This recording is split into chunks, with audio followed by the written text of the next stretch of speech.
ગુજરાતની વાત કરીએ, બનાસકાંઠાની વાત કરીએ, બનાસકાંઠામાં નકલી ઘી ઝડપાઈ આવ્યું છે। શંકાસ્પદ ઘી મળી આવતા આ સમગ્ર મામલે પણ હવે કાર્યવાહી કરવામાં આવી રહી છે। ફૂડ એન્ડ ડ્રગ્સ વિભાગ દ્વારા તપાસ કરી નમૂના લેવામાં આવ્યા છે અને આ સમગ્ર મામલે કાર્યવાહી પણ થઈ રહી છે। અલગ અલગ વેપારીને ત્યાંથી કુલ 11 જેટલા નમૂના જે છે તે લેવામાં આવ્યા છે। આ અંગે વધુ માહિતી મેળવીએ હિરેન રાવલ પાસેથી। જી હિરેન।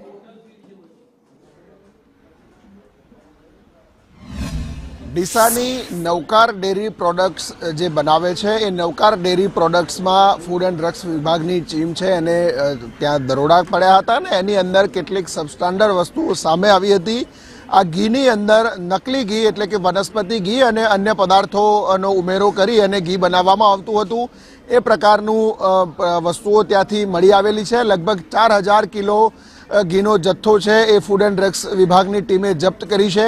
અલગ અલગ 11 જેટલા નમૂના લીધા છે। આ નવકાર ડેરી પ્રોડક્ટ્સમાંથી ઘીનો જે જથ્થો છે એ રાજસ્થાનની અંદર વેચાણ માટે જતો હતો એ પ્રકારનું સામે આવ્યું છે। જો કે સાવચેતીના ભાગરૂપે આ 4000 કિલો ઘીનો જથ્થો જે છે તે અટકાવી દેવામાં આવ્યો છે। અગાઉ પણ આ ડેરી પ્રોડક્ટ બનાવતી જે સંસ્થા છે નવકાર ડેરી પ્રોડક્ટ એની સામે કાર્યવાહી થઈ હતી, તેને દંડ પણ કરવામાં આવ્યો હતો।